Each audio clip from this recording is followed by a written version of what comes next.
Mario time! Woohoo!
Well, that was sure fun. I had the greatest time.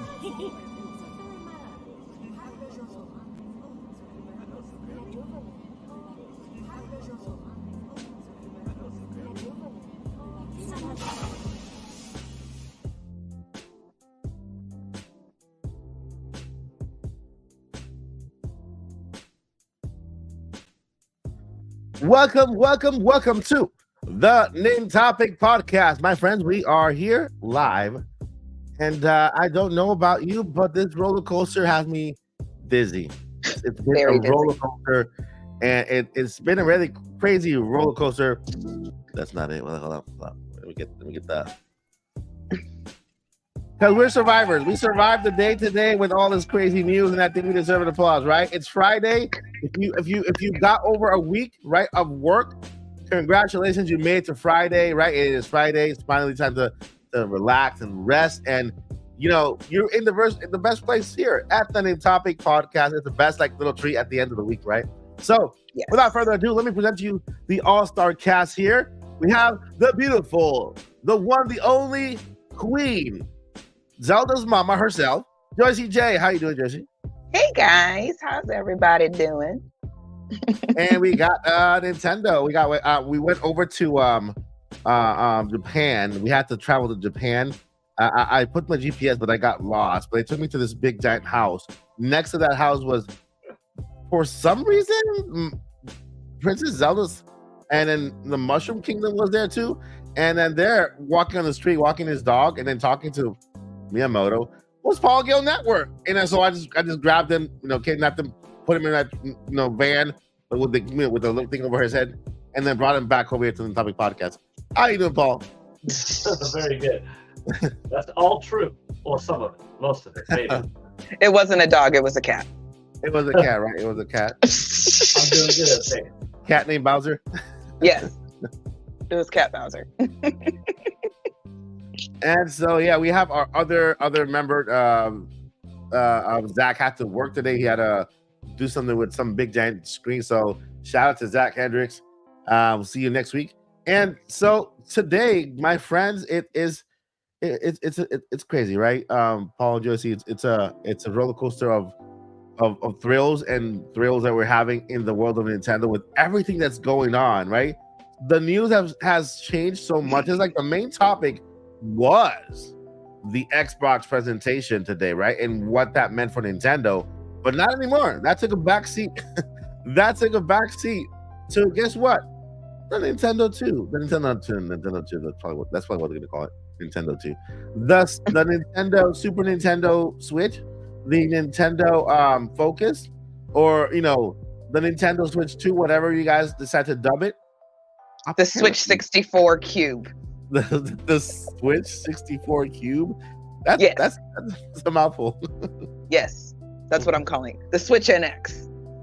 Apparently, now arriving in 2024. Not only that, but I think was it Jeff Grubb on Twitter? He said, "Oh, I confer with a whole bunch of other sources, and they all say the same thing. It's coming in Q1 of 2024. Now, 25. Now, Q1, guys, it's the first. Was it the first 3 months? Right, first 3 months of the next year. It's 4 quarters, right? Of 3 months each. So, sorry, I got a choke on coffee. Anyway, 3 months, the January, February, or March. Okay, so basically, we're gonna jump right into that main topic. Switch 2. Is it coming in 2024 or 2025? We have a poll up, okay?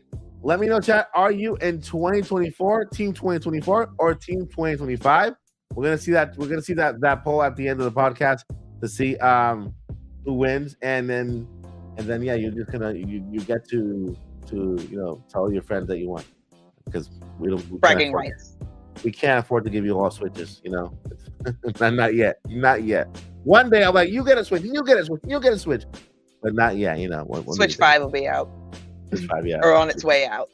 Yeah, I'm kidding. All right, so without further ado, let me go ahead and recap that news a little bit here. So basically, we have some Brazilian journalist by the name of something, and he said that he heard from 5. First thing I think I saw it at one news outlet was like, okay, he heard from 3 people. I saw another one said, oh, he heard from 4 people here. Oh wait, he heard from 5 people here. It keeps increasing here. All right, so he heard from 5 different sources, apparently connected directly to Nintendo, that the Nintendo Switch 2 would arrive in the first quarter of 2025. Okay, and so I'm gonna throw it out to the chat here. Our next topic is gonna be the Nintendo Direct. Okay, so when we're talking about the Switch 2, if you're gonna mention the Nintendo Direct, don't go too deep into that, but you can reference it, stuff like that. That way we can kind of merge those two and then do like a little nice high five to the other topic. But so far, Switch 2. One update that came up recently was that Metal YouTuber by Metal 64. Am I saying it right? Super Metal Dave 64. Super Metal Dave Ninja 64. Super Metal Dave 64. Super Metal Dave Ninja 64. Super Metal Dave 64. Super Metal Dave Ninja 64. All right, so Super Metal Dave Ninja 64. That's not his name, y'all. The Super Metal Dave Ninja 64. He discovered something, which then Andre shared it, and that's where I found it. And so he discovered that in Brazil, the Switch was launched in 2020. That's 3 years after the 2011-17. I was going to make the 11. The 2017 launch in the U.S. Okay, now we have the whole thing, but then again, it's 3 years. Okay, in Brazil, it took 3 years for the Switch to get there, and the date that we're getting is 2025. So people are saying, okay, this could be related to only Brazil and the rest of the United States, and then we get the Switch 2 in 2024, which is a possibility. Now I want to go ahead and throw it out to Joycey. Joycey, I want to get your thoughts on this. What do you think about the roller coaster? Are you okay? You know, did you take your motion sickness pills before getting on? No, this is me on the roller coaster, and I'm always sitting in the back. Only punks ride in the front. So go ahead. What do you think about this? And real quick, I got that line from my stepmom. That's literally how my dad met my stepmom. Cool. He wouldn't. Once he found out she rode in the back on roller coasters, he was like, he knew she was the one. They've been married for 30 years, so it works. That's adorable. Yeah, they're an adorable couple. So anyway, so when it comes to Switch 2, this is my thought process. Yeah. I know the reports are saying, and the rumors were saying March of this year. For reveal. For reveal. Right. Excuse me. Yes, correct. For the reveal. Mm-hmm. I don't know if Nintendo wants to do that long of a lead up all the ways for it to release in Q1. And also Q1 doesn't mean January 2nd, after the holiday. That means either January, February, March, possibly even April. So I'm now, if this is, with this information, I'm still team March 2024. But with this information, I can see where it would make sense for us to get kind of a repeat of the Switch. We get some kind of teaser, big trailer that kind of shows off those games and get the cool music and get the big commercial, probably around, what was that, like October? Y'all know I'm terrible with dates. October-ish. And then, the full presentation for all the shareholders and everything later in the year. And then we get a drop next year with something huge. And I personally believe that's going to be the next big 3D Mario. I don't know if it's going to be an Odyssey game or if it's going to be something completely new. I would love another Odyssey, but it's Mario. Can't really go wrong. Okay. But I'm still team until March is over. Yeah. Okay. Reveal for March 2024. That's my opinion. Awesome. All right, Paul. What do you think, Paul? Do I think it's coming out in 2024?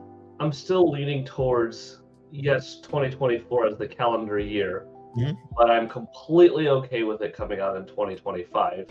Okay. If it is coming out this year, I could see this March or June possible reveal, because then you're dealing with not too many months after the reveal for the system to come out. I don't think you want to have it like Nintendo had in the past, a year and a half. I did the breakdown on Twitter from like when Nintendo shows off a new system for the first time and when it comes out, and there are always these giant gaps in between. That's also because that's how the industry went back then. It was a little bit slower. They knew the output was going to decrease. They had to keep interest high, so they had to show you what was next. So in that year gap of not having a whole lot of software, they had to have some anticipation for the next machine. There have been no gaps in the last 7 years on Nintendo Switch. Their software, from the third-party standpoint, has been keeping up. Their indies, which is another third party, has been keeping up. Internally, they went through the growing pains of Wii U and HD development, and they've never had a gap on Nintendo Switch.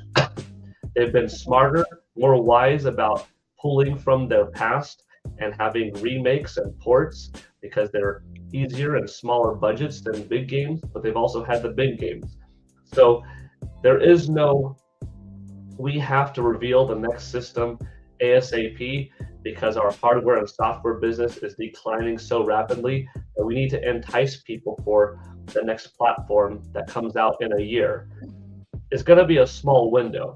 So if this thing gets shown off in March, I really don't think it's coming out in 2025, because you're looking at 9 months or something like that. That's going to hurt your sales for too long of a time, because the system is still selling so freaking well.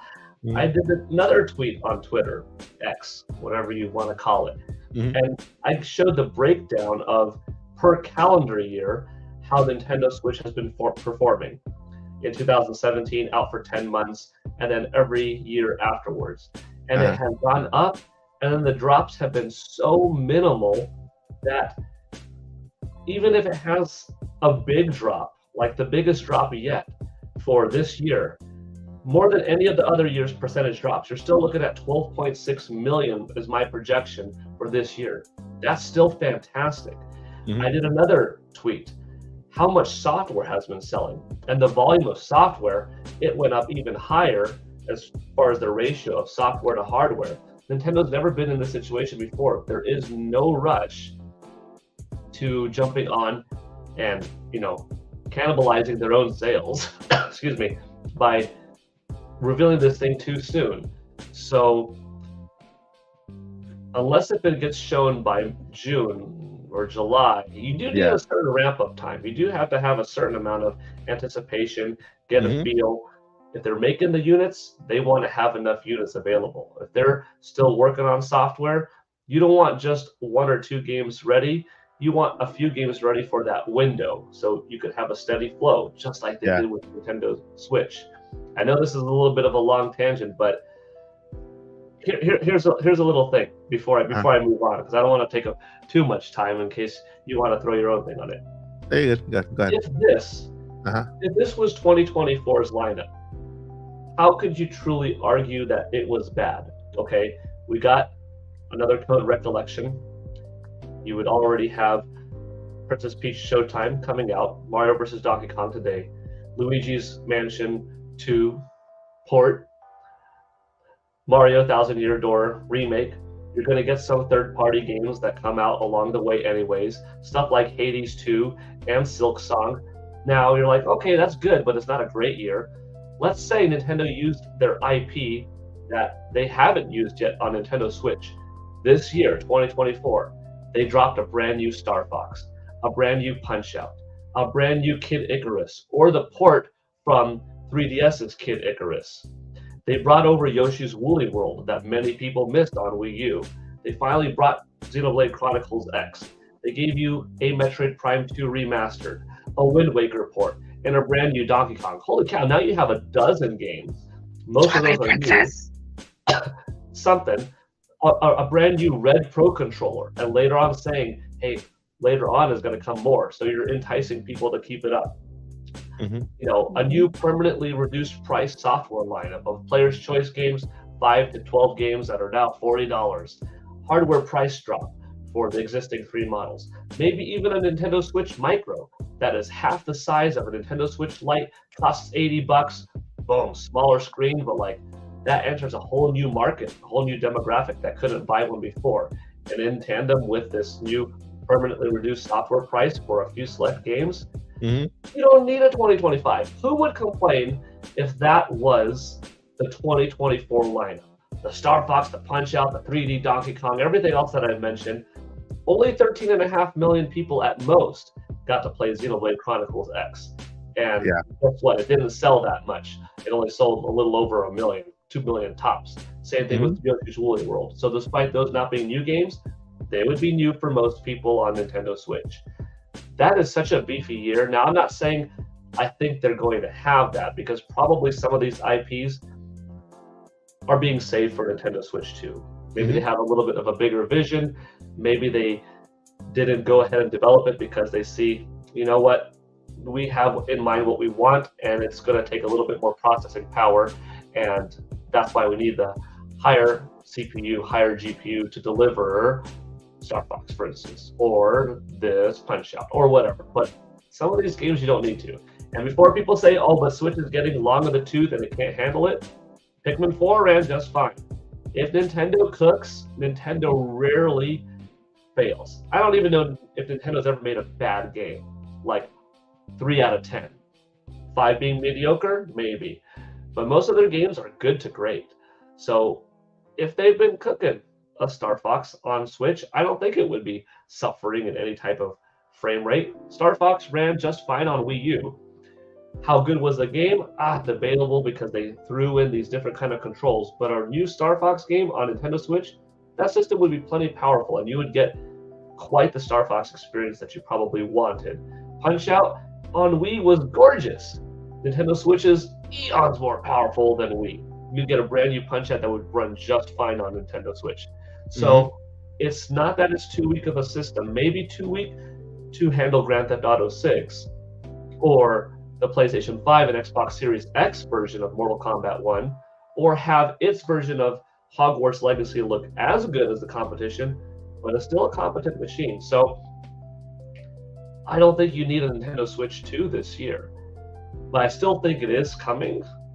But if this is what they had, I wouldn't need it at all. And I think part of this comes maybe from a little bit of an older generation. You know, I'm 40. I went through software droughts. I knew what it was like to have a game come out once every several months that you were interested in. I had one 3D Mario experience on Nintendo 64 and not another Mario game except for Paper Mario. And in here, I'm just bombarded with 3D Mario, 2D Mario, NSO access to all my other classic stuff, ports from this game, a Mario Maker game. Like, there's so much. Before, I had Mario Kart 64, and then I had to wait 5 years for Mario Kart Double Dash. Now, even though Mario Kart 8 Deluxe was a port, I got it, and then over a couple of years, I got another 6 tracks, another 6 tracks, another 6 tracks. Like, Nintendo has given so much more in such a smaller amount of time. But if this is how you were growing up, like, let's say you're 15 years old right now, and almost half of your life has been Nintendo Switch. You're used to this output. This is a part of you. You're hooked up and wired up a little bit differently. Not for better or worse, but you grew just up different. You grew up with the faster internet. You grew up with the social media. You got used to getting news all the time. We had video game magazines once a month as their source of entertainment. That's why there's no such thing as a bad Nintendo Direct, a bad partner showcase, because it's all news. Every day we're getting treated by Nintendo's Instagram, Facebook, Twitter, X, YouTube, social media feeds. So there's honestly so much, and it's not even like, oh, my expectations are lowered. No, I'm like legitimately happy with the output that we have. And the last thing I said I was going to keep it short. You're good. I can't do it. I'm cooking right now. My little rant time, just to try to get people to see it from a little bit different perspective. But I know it's hard, because unless you lived it, it is hard to re-envision it. Yeah. Don't put all the eggs in one basket either. I've had friends. I'm a Ninja Turtles fan. Okay, I'm going to use a little bit of a parallel here. The Ninja Turtles series that came out a few years ago, I know so many fellow, at the time I was late 30s-year-old adult, that were crying over this series and how they butchered it, and it was the end of the world for them, that they made Raphael the leader, they made Leonardo a secondary Michelangelo, they thought Turtles was dead. I'm like, this is an IP that has stood the test of time, and it's going to come back. This version might not be for you, but the next Ninja Turtles will be for you, probably. There's this comic book series that's for you, but they put everything in one basket and they were destroyed. You're not happy with a Mario game coming out or a new Star Wars movie to watch? Doesn't this King Kong thing excite you, and Godzilla? What about this, other IP? So how do I bring that back into this video game talk? Even if it's a partner showcase, I would say try to branch out and not just be like, I only want the next Mario, the next Zelda, the next Metroid, and be so sad and disappointed if there's nothing else. Have all of you played Astral Chain? I know not. There's 140 million Nintendo Switches out there, and there's only a couple of million at best Astral Chain owners. Look back at some of the games that have come out that you probably haven't purchased. Have 140 million of you played Hades? It's a marvelous game. Just pretend for a moment that Nintendo made it. Would that make you happier? It's just as good of a game for 2020 as Spider-Man was, as Ghost of Tsushima was, as Hyrule Warrior was. Like, Hades is incredible. And just one example. So with this partner showcase, if it comes out and it's not a Nintendo one, look forward to Silksong. That's your 2D Metroid equivalent. Look forward to Hades 2. Look forward to some other third party. The more you diversify yourself, the more you're happy with more things in life. You're never longing for that one and being so disappointed if you don't get it, because you're happy with a whole bunch of other things. So you're filling your life constantly with little nuggets of happiness. And growing up, like I said, in the drought era, trust me, then we had a reason to complain. At the end of an N64, you had this year of treachery before GameCube came out, where it was like, oh my gosh, there's nothing to play. At the end of GameCube, there was this year of boredom before Wii. At the end of Wii, there was a year gap before, like, what's cool to play before Wii U comes out? Nintendo is fine right now. And if you absorb other medium, like the parks and the sneaker collaborations and the Lego sets and some of this other stuff that they have access to, that's what a Nintendo fan is. The modern day Nintendo fan, if anything, it should be better than what I was as a kid, because we didn't have as many IP. I didn't have Animal Crossing as one of my pillars because it didn't exist yet, you know? I didn't have, you know, this game here. It didn't exist yet, Splatoon. We're in Splatoon today. So, rant over. Have fun with more out there, experience more, be more welcoming of it, and you'll probably enjoy the entirety of what the software is. There are over 5,000 games. I bet you none of us here have a tenth of that, which would be 500. Now, not everything is worth buying, of course, but there's so much there that it's really not that bad if Nintendo Switch comes out next year and doesn't necessarily have the list that I made, but even something comparable is still strong and they're still good. And that's it. I don't have a microphone to drop, but that's all right, man. So I'm going to go ahead and flip the coin. I'll flip the coin here, and I'm going to tell the other side of the story. Because just like there is the positive side, there is not. I'm not calling it the negative side, but I'm calling it the real side. There are 5,000 games, but there are very different people with very different backgrounds. For example, myself, I'm a disabled person, right? I cannot play every game. Unfortunately, I can't play games like this game, Hollow Knight Silksong. You know, those little. I won't be able to play it. Games like they're made like an 8-bit 3D 2D type games. I can't play those games just because I really can't tell the pixels apart. My games have to be like very high, like the contrast very high and bright, and the good resolution for me to enjoy it. So there in the 150 million on our subscriber list, we have a whole bunch of people that have some type of level of autism. They can't play just every game that's out there, and so I feel like Nintendo does need to deliver for everyone. You know, as like, and I understand something for us. I grew up in the 80s too. You know, I was there when NES came out. Well, I was a little kid, but I was there. I saw the launch of the SNES. I went to my local Kmart and went to the little, you know, game area to play there. I saw the Virtual Boy on its stand right there right when it was brand new. Put my eye sockets in there and threw up the next day. You know, I experienced all that too. And yeah, we are living in better times just because we have one console. We don't have two consoles anymore. We have a Nintendo Switch, and that's it, Nintendo Switch. And I think that's what has led Nintendo to be able to deliver so many games constantly. We are used to it. I'm spoiled to a Nintendo game every month, right? Every month, January, February, March, April, May, June. And don't forget, you know, they're like we've gotten like constant tweets and announcements like all week. Yeah, exactly. And so Nintendo never would have talked to us like that back in the 90s. Yeah, and the reality, and so part of the reality is that if Nintendo decides to push, well, I doubt this 100%, that they said they will push it to 2025. If they do decide to push it to 2025, I don't see it as a bad thing. You know, I can wait, but Nintendo has to deliver this year. Because in all reality, I know that not everybody plays.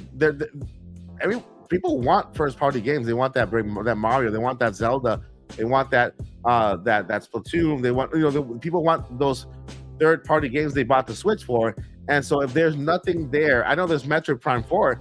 If 2025 is the year that enhances this year with Metroid Prime 4, we could get Metroid Prime 4, and that'll actually kind of push everything, make it a little better. But Nintendo does have to cook in order for this to be a good year and not have a little dip, because they can be in some danger of having just a little dip. I think Switch 2, I think we're ready for it. I think that next month is the 7th year, right? We will be heading into the 8th year of the Nintendo Switch, and yeah, it's still selling well because of the system that it is.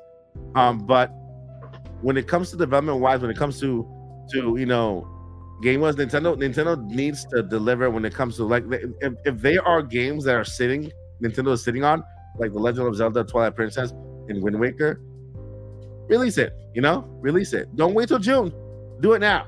Announce it now, because if you wait till June to announce it, no matter what Nintendo announces in this Direct, partner showcase, whatever, there are going to be a lot of fans, unfortunately, that they're not going to get it. They're not gonna enter that space. Oh, okay, I'll just play what I have. They're gonna be upset. They're gonna kind of, like, you know what I mean? And so I believe that Nintendo does need to deliver something in order to appease the majority of the fans out there, right? And we are blessed that we're living in a time where we don't have to wait for too much for the next game.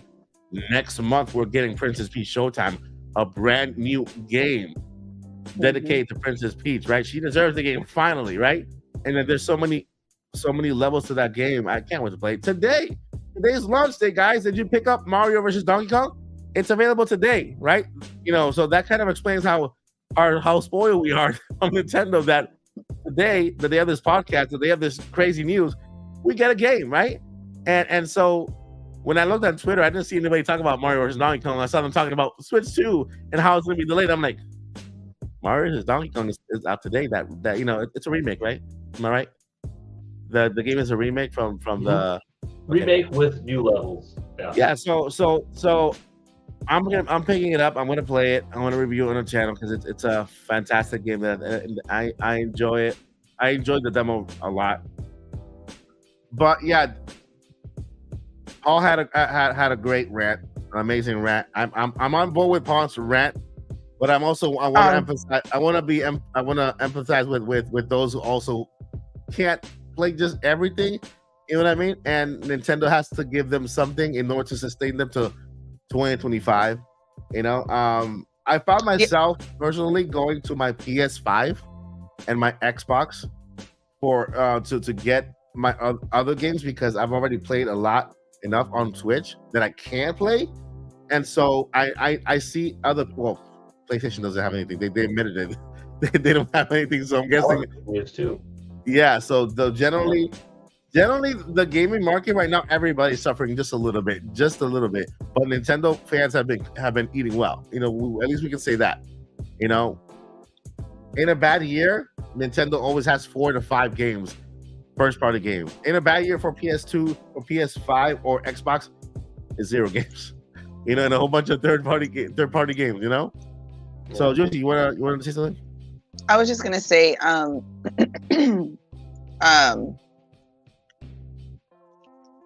can't type and talk at the same time. So here's the thing. One of the things that I guess I don't really worry, if you will, about Nintendo, because typically if they say it's coming, unless we get some other kind of update or something of that nature, it's coming. They're going to keep releasing hardware. They're going to keep so whether this thing drops next month, later in the year, 10 years from now, it's coming one way or the other. It's not going to be 10 years from now, y'all. I'm exaggerating. No, but y'all okay? I was just joking. Okay. So it's coming. Metroid's coming. All these games are coming. It's just that everything, it just like Paul was saying, like Mike was saying, it has to cook. Josie, look, you made Justin nervous. About what? About saying 10 years from now. I'm so sorry. It is not going to be 10 years from now, guys. 10 years from now, we'll probably be on what Switch? Switch 3. Switch. Probably mid-cycle of 3. Yeah. Paul, don't do it. Don't scare him. Nintendo said expect Nintendo Switch to be a longer platform than our other ones. 10 years, I'll say. They Yeah. said a decade. Now Yeah, nobody took them seriously, meaning, okay, so we're not going to get a sequel successor until March 2027. Yeah, right. But look, now 2024 is actually 7 years. That's a lot closer to 2027 than probably people thought. Most people thought Nintendo typical cycle, we're going to get a successor in November 2022. And then 3 went by. And then 4 is getting along in there. So I don't think it's going to come out in 2027 , folks. So don't rest easy. And also remember, we've all been through this before, because we thought Switch 2 was possibly coming out last year. And what does Nintendo do? They find a way to keep distracting us with fabulous games, because I don't know if this year's going to be a year for a huge game like Tears of the Kingdom was. We got Pikmin 4 last year as well. Mm-hmm. Also not the biggest game, but still did extremely well for that for that series. So the thing is that, all the Switch 2 stuff kind of took a background, a back seat, because we got all these like fabulous games to distract us. So it whatever happens, it's coming, it's going to be great, and then we get to do it like all over again. Yeah, I know a partner showcase is good, but to be honest, I don't want a partner showcase. I want a direct or a mini. You know why? Because I want that release date for Paper Mario. And I don't want to see that drop on Twitter. I want to see a new trailer, and I want to see what's new about the Paper Mario game, and I want to get that release date. Same thing with Luigi's Mansion, and at least that would say April. I know June. I mean, Luigi's Mansion is stated for summer. When in summer, right? Summer begins when in June, July, June August. 22nd. Right, June 22nd, right? Is that's when it begins? So what's happening before that? We only have one game, Paper Mario. Is that coming in May? What's happening before that? You know what I mean? So I have an idea what might be coming out in May. Metro Prime. Oh yeah. Y'all want to talk about it? Because I do. But I keep standing on firm on that. Nintendo really needs to deliver for the second half of the year. I have to emphasize second half of the year, because with the games already announced, Nintendo has already 5 months filled in, right? 5 months out of the 11 months, because Nintendo normally leaves December as for sales and for the holiday, right? Well, think about it. Reveal in March, and that'll keep us distracted for a while. Direct in June, drop of Switch 2 July. Then they got the rest of the year to just distract us with a big game. I think a big Mario, a really big new Mario can do it. A 3D Mario. Of course, we all want Metroid Prime 4, but I see Metroid Prime coming. I believe that we're going to get information about it this year, but as far as really, really getting the hype train going for it, I can see if that doesn't drop until they really have everyone's attention. And the other thing I wanted to point out real quick, I know everybody's like, I want it now, and I want to do this now, and blah blah blah. I want it now.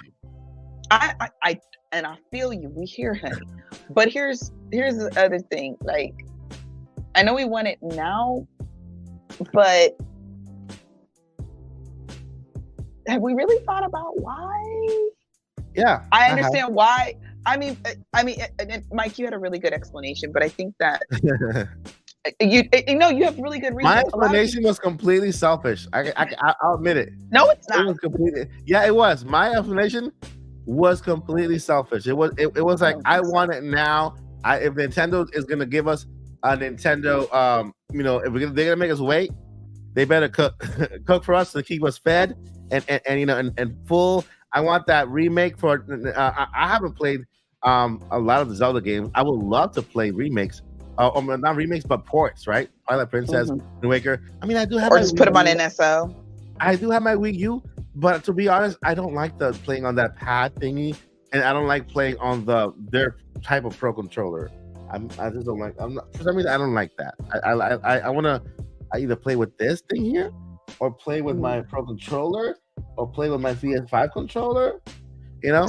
But here's the thing. If I was working at Nintendo, which I will be one day, my suggestion would be exactly like I said, reveal March, keep us talking, and Nintendo's just constantly on everybody's lips.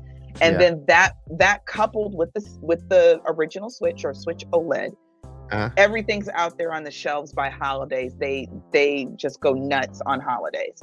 You know what I mean? Because if they have that big game, some other really good games, so a little bit of third party, they can make it to Q1 2025, and then they can really, really blow our mind. I think that's a good idea too. But we don't know. But it's coming. And right now we've all stated our thoughts, based on a 2025 reveal, right? But let's take a look at the other side of the coin now. There was a tweet that really made a lot of sense by Super Metal Gear 64. Metal Gear Solid 64. No, Mike. Super Metal Dave. It's Super Metal Dave 64. Super Metal Dave 64. Okay. And him said what? So Super Metal Dave 64, which was later retweeted by Andre, and that's when I saw it. That the report came from a Brazilian reporter, right? In Brazil, and so they saw that in Brazil, the Nintendo Switch released 3 years later than in the US. So it released in 2020, other than our release date here in the States at 2017. And so they brought that up with the assumption that this could possibly be the release time period for them. I made a mistake one time in one of my streams, and I say, hey, this is happening here, this is happening here. Oh no, this game has been delayed for so long, and blah blah blah blah blah blah. And it's been delayed for winter, and I was looking at the Australian calendar, from Australia. I'm like, oh no, that's the Australian calendar. That wasn't the US calendar, because in Australia summer is winter here, and vice versa, right? It's weird. The calendars are weird, and so we could actually be still getting a Nintendo Switch 2 in 2024, and then in 2025 every other region that they get there. So maybe what that person heard was their region specifically, not for every part of Nintendo. And so even if it's all Nintendo, I don't think it's that far. We're already in February. You know how fast a year goes. I still think 2023 is a new year, and we're at 2024. We're here already. So we would have 10 more months. But that's the other side of the coin. We could get a Nintendo Switch 2 this year, and that date could have been for that part of the world, right? And for other regions that get it at a later date, because not everybody gets the Nintendo Switch on launch at the later date. I know it works like that with Apple with phones. They launch in one region, and then they launch it in every other region like that, by phase. And so, thoughts on that part of the discovery when it comes to Switch 2 before we move on to the next topic. One other thing I wanted to say. Yeah. When we think about 150 million Switch owners, there's people like us, like the fans. We got to see every tweet. We got to see every report, every rumor. We want to know all of those things. Then you have the fans who are diehard fans, but they just don't have time for all that. Okay. So I've told y'all before, I'm a big music fan. I love Janet Jackson, but I don't watch every single Instagram post, every single tweet, everything. But I do pay attention when there's a tour announced. So what I'm thinking also is there's us diehards who also talk about these things every day. And then there's people who are just kind of like, oh, Nintendo tweeted, oh, wait, Switch 2? We're getting another system. This is awesome. Nice. And so they're not just hounding. And I saw a comment in the chat, and this is hilarious.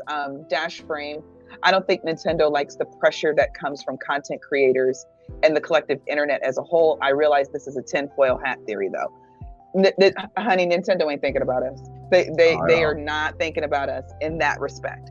They're thinking about us as, how do we get the consumer to part with their money? Let's make really, really great games and we'll make profit. That's all they're thinking about. They don't care that we're just having discussions and what we want. That's not how it works. And all Nintendo PR cares about is that we keep talking about them, because the more we talk about them, it's free promotion for them. The more we anticipate something, the more they spend less on promotion because we're talking about them right now, and so and then we create anticipation for their games. Like right now, we're talking about Mario versus Donkey Kong today, right? We're promoting that game. Nintendo doesn't have to really, they don't have to do so much because we're there to do it. So, and the masses are really out there and not online. I'm gonna give you a quick couple of numbers, okay? 140 million Nintendo Switch owners. Oh, I thought it was 150. I bet. It will be. But right now, it just hit 140. Ah, nice. There are 13.5 million people that follow Nintendo on Twitter. Nowhere near 140. There are 9.4 million people that follow Nintendo on YouTube. YouTube, the home of the Nintendo Directs. Only 9.4 million. Okay. Instagram, only 7.7 million. And Facebook, only 5.4 million. So the vocal minority makes up a lot of chatter, and these are the people that are saying it's not enough, I want more, because they're the folks that are glued in. But the other 85%, which make up the most volume of sales, they're the ones that are happy walking into GameStop and seeing a new game. They're the ones that are happy browsing through the eShop. They're the ones that are making the Nintendo Switch software ratio go up and up and up. It has gone up every single year. It hasn't gone down yet. Have the sales in hardware gone like this? Yes. Have the sales of software gone up like this? Yes. But the ratio of how many systems are sold or how many games are sold has not gone down at all this entire generation, which means the volume of new people buying is high, and the amount of new people and old people collectively buying is higher. And that's an extremely healthy ecosystem, and that's made up of the masses and the hardcore. But you don't hear the masses complain, because they're not. Otherwise, you would have 140 million followers on YouTube, and you'll never have that. It's always going to be the small vocal minority that makes the loudest imprint, and then that's why everybody thinks that way. But but you also have to when you talk about social media, you also have to put into perspective that not everybody is a subscriber. So that will know the numbers we see on YouTube or Twitter, 9 million subscribers on YouTube, so much more on Twitter. Those don't normally represent the entire people that watch Nintendo on YouTube. I have even my channel. I have 45,000 now, but then sometimes I get videos that will into the millions of views. I'm like, I don't have a million subscribers. You know what I mean? Right. And so we have some videos here with 30 million, 24 million, 19 million, views and stuff like that. And compared to the 9 million there, so that number doesn't necessarily represent the entire number of people. And then, that's what I was saying earlier. And then you also have to remember, there are people who are diehard fans, but they're just like, I just want the name of the game and I want the date that it comes out. They want to be completely blind, so they don't even watch directs. They're just kind of like, I just need the list of what's coming out. I don't want to see anything. I've met several gamers like that. They don't want to know anything, no matter what. They just want to know when it's coming out. Take it from someone who has kids and friends who have kids, and my kids who have friends that are kids, and someone who has 270 students that are young adults, at university. Not one person I know in the real world, out of all the several hundred people that I know, thanks to the volume of students I have and kids myself too, and their friends and fellow friends of mine, some with kids, some with not. No one's complaining, there's nothing to play on Nintendo Switch. Dude, there's a lot to play. There's a lot that you haven't picked up that if you played it, you would like it. and that goes for first party and third party. There's dozens of first party games on it. I'm gonna just go back to the old point. There's so much to be happy with. Yeah. It is such an era where, look, back in the day, you knew what you wanted to watch, so you would rent that tape, you'd rent that DVD from the store, you'd watch it. Raise your hand in the chat if these days you're scrolling through Netflix and you spend more time scrolling through what do you want to watch than you do actually watching it. That's freaking true. So you want the Nintendo Direct that has 30 games. Do you even have the money to spend $1,800 and buy these 30 games that would come out in 1 year? Use this backlog. I guarantee you there's some hits that you haven't tried out yet, or diversify and play something that is comparable to that title. But yeah, the eShop has tools. go back on it. Yeah, the eShop has tools you can use to search for games. Like if you want to search, if you like Mario is a platformer. So you go over to search, and then you refine your search, and you look for platformers, and you might discover all new platformers that you might never play before. You know, they might not be Mario, but they all have their charm. You know, so with that said, you know, talking about games, that's a good segue because we're moving over to Nintendo Direct, right? There's also another roller coaster there when it comes to the Nintendo Direct, because yeah, we were expecting one to happen within the first or second week of February, just because history tells us that that's what normally happens, with the exception of 2020, because 2020 is 2020. But this time around, you know, we had credible leakers, credible people chime in and say they've heard this, they've heard that. But as we all learn over time, that if there's the one thing that is never consistent, is time, right? A date. Then dates can be moved around. And to coincide with this, we had our Xbox presentation, an Xbox podcast that happened where that was also odd, because normally an Xbox podcast they last a longer period of time. They go over several topics, but this one was very short, and they only covered that main topic that basically they wanted to address the community and tell them, hey, no, we're not going third party, right? We're not going to stop making Xbox systems, and there's only 4 games that are coming to other platforms. That's it. That's it. So all the rumors out there, they're not right. We're bringing 2 games and 2 multiplayer games, and then they're going to go over all, you know. So the question is, what would have happened if Nintendo would have issued this partner showcase or direct, and let's say 3 of those 4 games appeared on that direct without Xbox explaining that first? I think it would have been a bigger outrage with the community, saying, oh no, it's true, Xbox is going. Did you know that Xbox stock was going down because of it? People were selling their systems very cheap. People it was crazy. Like their Xbox Series X, if you wanted one before the podcast, was the time to get it. I saw it as low as $200 on Mercari. $200.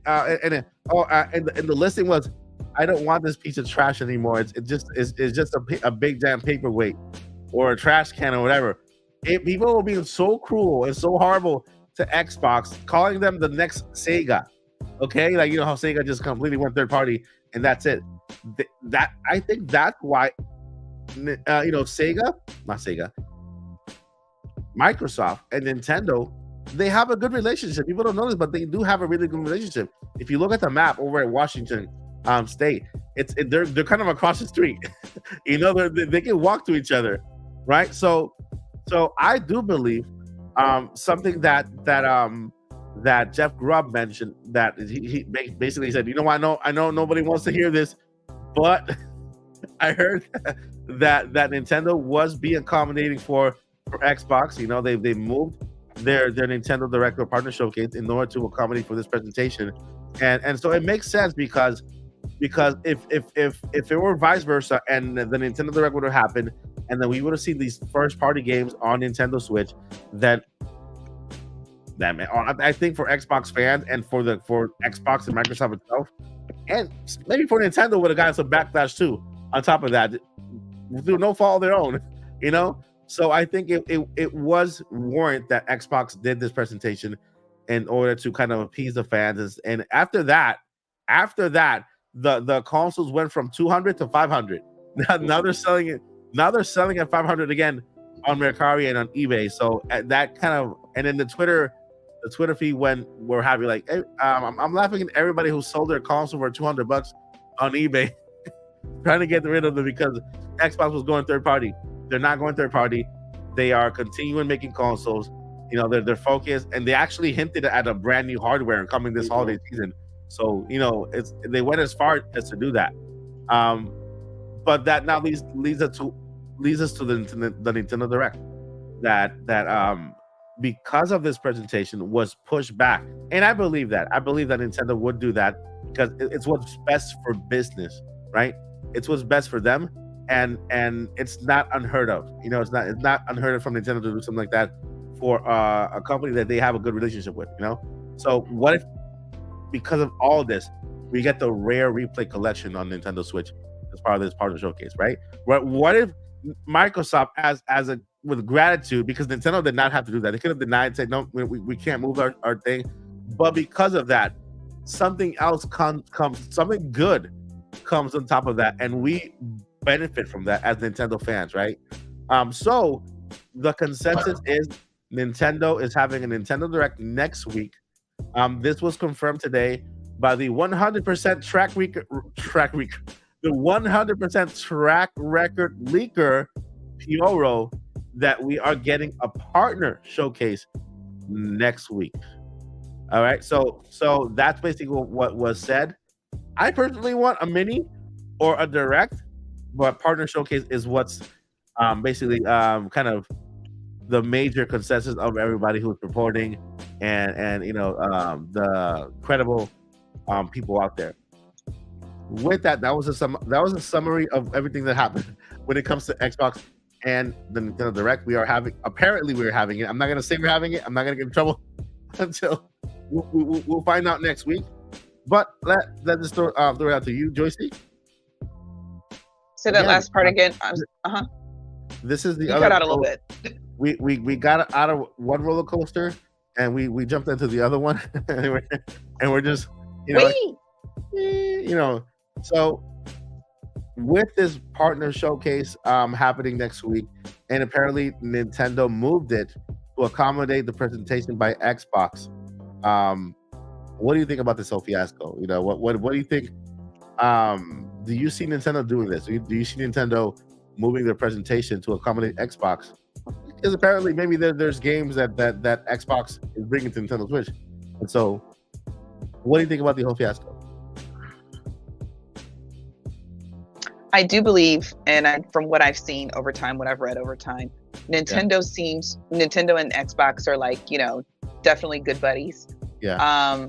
Definitely little hanky panky going on there. I could see them doing it especially since we are eventually getting Call of Duty, one of the big boys. Partner showcase, call that for that. I don't think they'll announce it this quick, but it doesn't matter.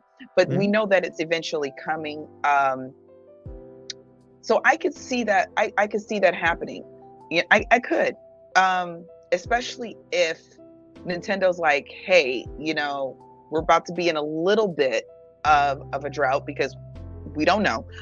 So this will help also kind of extend a direct.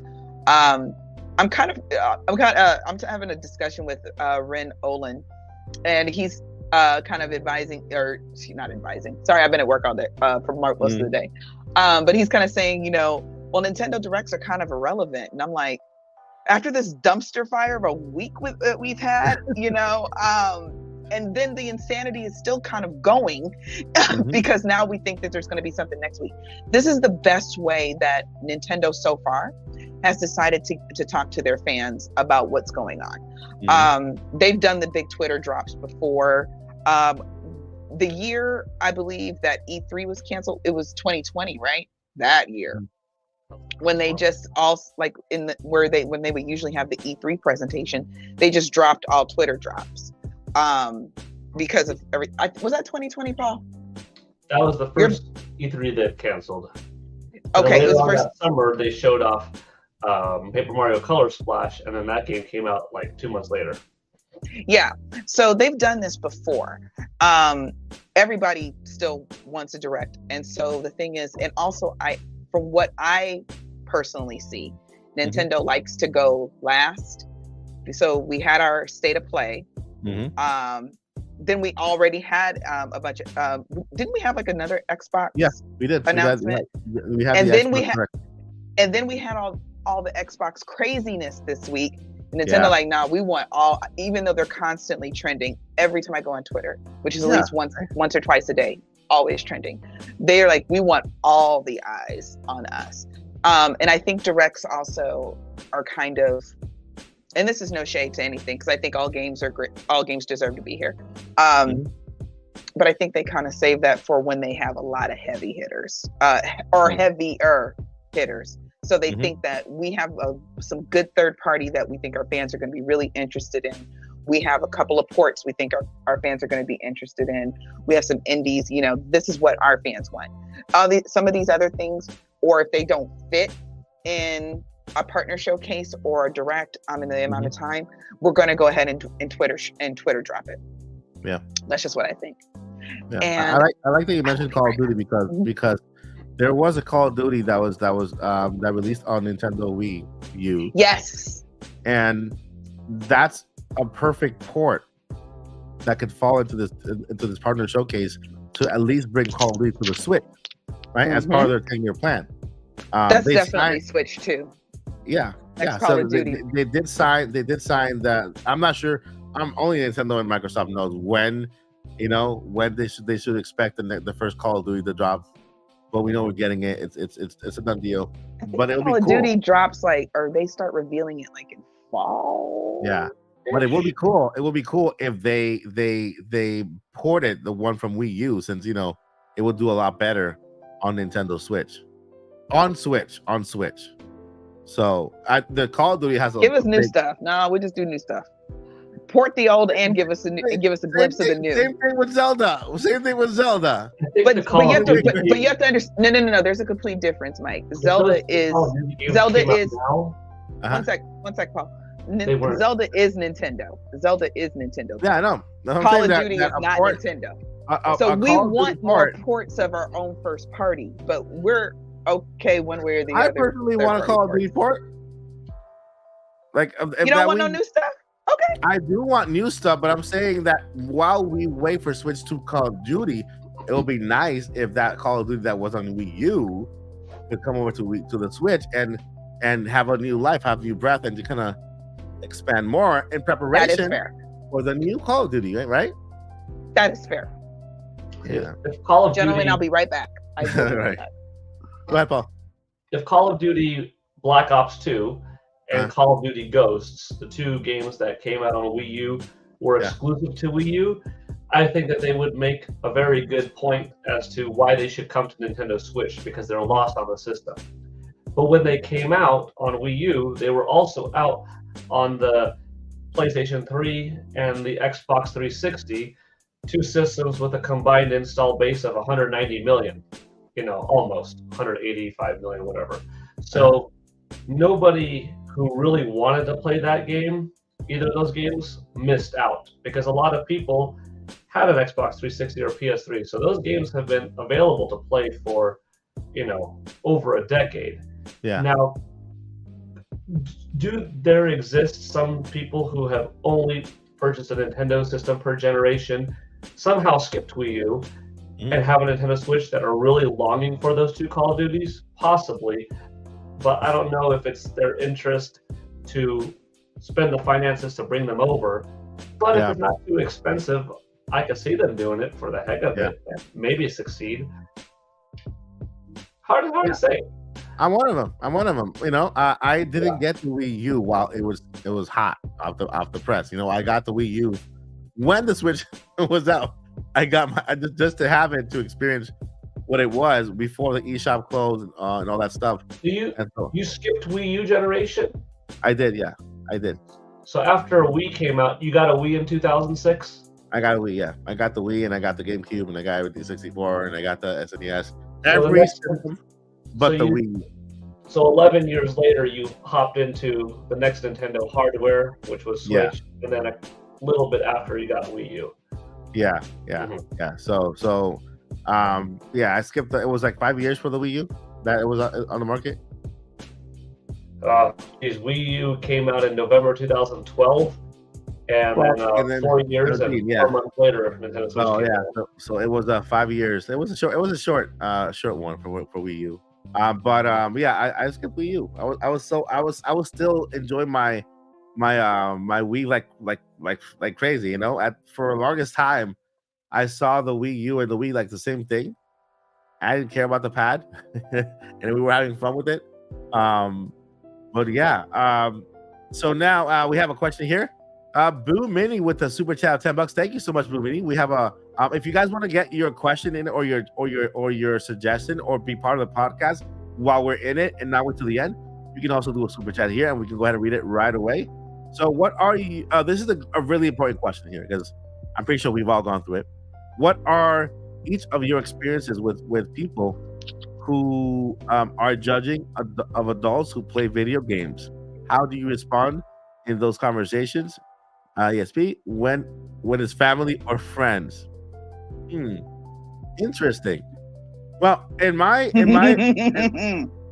okay, so Sorry. first, this is what I think about those people. I don't think lowly of them at all. I just think that it's sad because they probably missed out on a lot of childhood of fun when it comes to video games, and and somebody told them that video games couldn't be enjoyed as adults, so they were forced to give out part of them, you know, and just, you know what I mean? You know, without video games, I see a video game as just like I'm watching a movie. Movies entertainment, video games are entertainment. There are a way of escaping the real world, taking a little break, and that's what video games are. If you find yourself with a family or friends who are kind of talking to you like that, and you can say, "Why do you watch movies?" "Oh, I watch movies because they're entertaining." Well, that's why I play video games, because they are entertainment. They're a form for me to escape into a different world and to have fun. And it's a hobby that I have that I enjoy very much doing. You know, just like a painter likes to paint, just like a movie buff likes to watch movies. A Star Wars fanatic who knows the entire lore of Star Wars. You know, same thing with Tears of the Kingdom. You know, the genre itself is just another form of entertainment that we have nowadays to escape and to have fun. And not only that, but it brings families together of all ages. It brings people together from all ages, backgrounds, and ethnicities, right? Doesn't matter who you are, where you come from. A Mario is a Mario. You can multiplayer Splatoon. How many people are in Splatoon playing online? It brings people together, you know? And so I would say for those outside the family, I'm like, you don't play video games? Oh man, that's so sad. I wish I recommend it because it's actually really a good way to kind of, you know, escape from your daily trials and tribulations and do something fun for a chance, you know? So yeah, that's I got a good answer for that. Yeah, go ahead. I got a couple of them. Answer number one: I'm grown. I do what I want. That's answer number one. The reason behind, Paul's looking at me like, "Good Lord, Joyce." But exactly with the snaps and the neck roll. But here's the reason why I have that answer. One of the privileges of getting older is you understand. The older you get, the more you understand people, the more you understand yourself. When we were we remember when we were teenagers, you just want to have fun all the time. You just want to go out all the time. You just, you don't want to go to work. You don't want to be responsible. You don't want to clean your room. You don't want to do any of that. You want to go have fun. As an adult, we understand the benefits of working. We understand the benefits of having a clean room. But also we know the benefits of having fun. So we know how to have that balance. So I feel like adult hobbies are basically you're teenaging responsibly now. We finally get to do that. I always joke about my parents and how they took so long to retire. I begged my mom for years to retire. My mother's a woman of a certain age. I'm not going to say how old in case she comes across this. But I told her, I said, Mama, you only got this one life. I know you love to work And she did. She truly enjoyed her career. I said, but Mama, it's time to go on cruises. It's time to go on vacations and visit, see the world, just go see the country. It's time for that.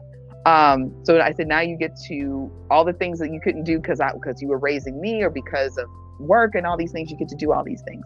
So that's how I feel. I feel that gaming is a privilege. It is a hobby. It's my hobby of choice.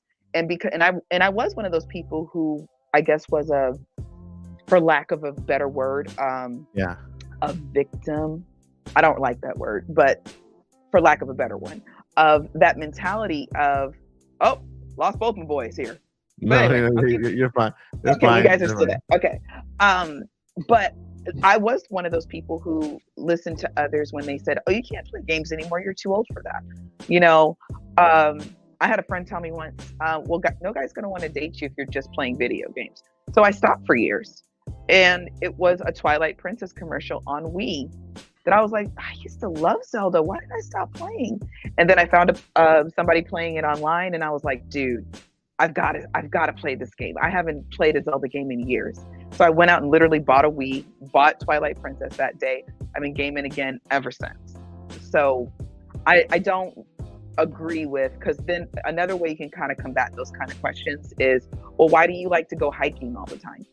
Why do you read books? Why do you do the hobby that you do? You know, you can kind of combat it that way, because I feel it's an unfair question. It's a very normal hobby. Plenty of people do it. Move on. Yeah, you can put it in a way, and you can, if it's family or close friends, you can put it in a way like that. It's the same reason you watch movies. Be a little nicer if it's family and friends. Guys. Yeah, exactly. Yeah. Same but if it's a stranger. Yeah. Please, get out of here. Never give up. Anyone, please. And Paul, you want to win? I've only ever had a couple of people of pretty much no consequence say, oh, why are you playing that? Or don't you do a little bit too much of that? Some of that was maybe in my late teens, early 20s. But nobody in my circle. So all my friends like games, and they either are comparably passionate, but probably a little less because I'm kind of pretty high up there in it, or they are kind of video game adjacent where they just do a little bit, but are kind of aware enough about it. So fortunately, the circle that I'm in, nobody's condescending, nobody says too much. You know, maybe in the grand total of life, a couple of people have ever, said something small. And honestly, video games for me have been the perfect escape from anything ever was tough, like bullying in school. Yeah. A great avenue to hop into and appreciate the industry and the art that goes behind people's hard works, and looking at that credits and seeing how many different jobs are possible in this world. Befriending the folks that have been a part of it is also, and making lifelong friends like Charles Martinet as a good example.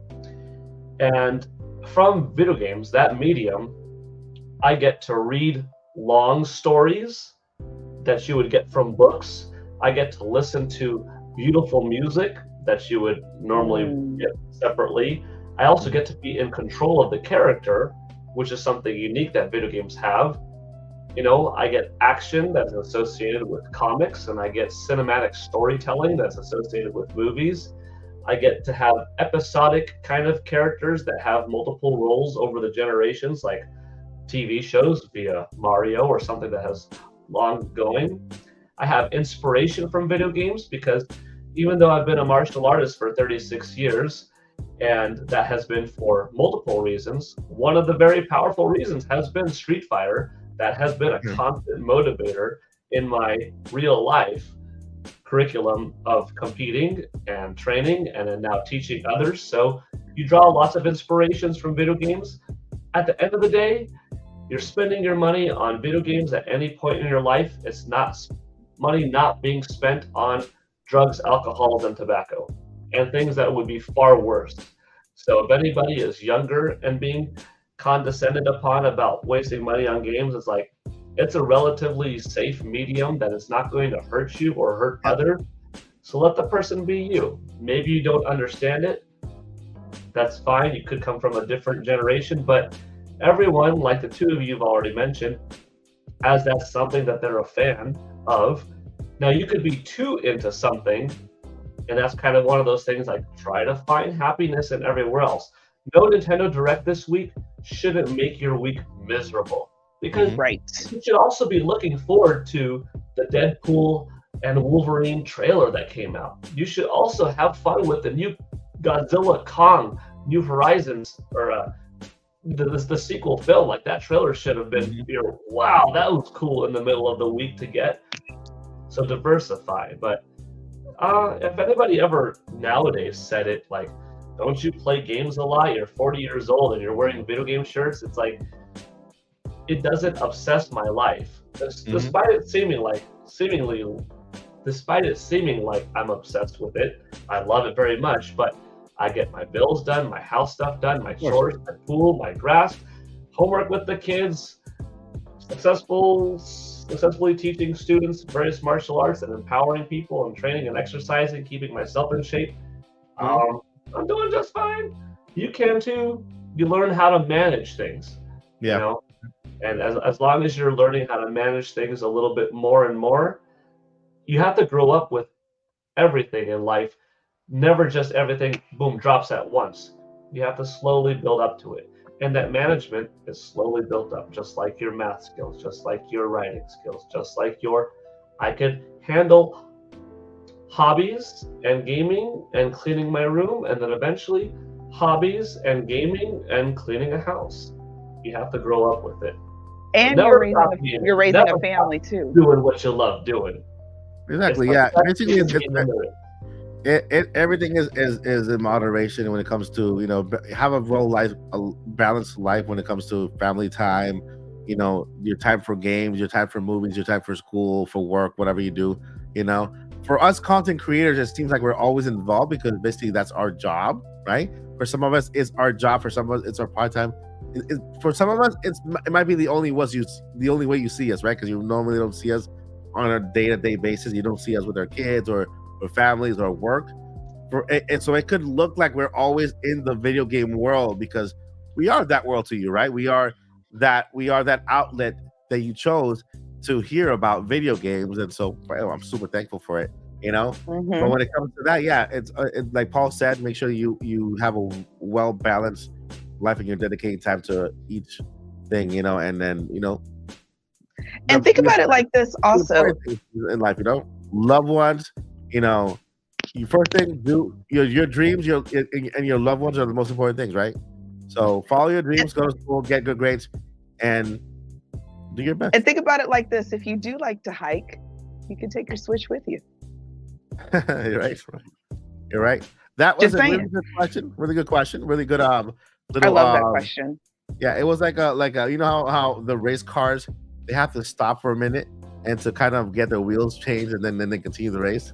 The pit stops, I think. Yeah, that little pit. Is it pit stop? Is it called pit stop? I should know this. I'm in Texas. I don't know. I don't ride cars. If I ride a car, I probably crash a tree or something. But so the little pit stop here, good. Like a check, and then continue. But that was a good question. Thank you so much for the super chat and for that awesome question as well. I think that benefited the entire community because I'm pretty sure there's other people there who actually kind of go through that. So appreciate that. All right, so now Nintendo Direct. They said partner showcase, right? Pyoro. It's hard to argue with Pyoro, to go against Pyoro. I want to so bad, but I can't because the person has 100% track record. What can you do with that? It's not even a leak anymore. It's a spoiler. And so next week we are expecting that Nintendo Direct, right? Partner showcase. Partner showcase. I'm excited. Yeah, I mean, I'm excited too because I love the unknown. Just more games. Yeah, there's more games. I hope they do. I hope they do bring banger games. Good games. I hope it's not just a lot of a certain game. Let's say a lot of farming games, or a lot of simulators, or a lot of this, a lot of that, or a lot of little small developers. Although they need their time to shine, and I support indie devs with everything. I hope they have a good variety. Go ahead.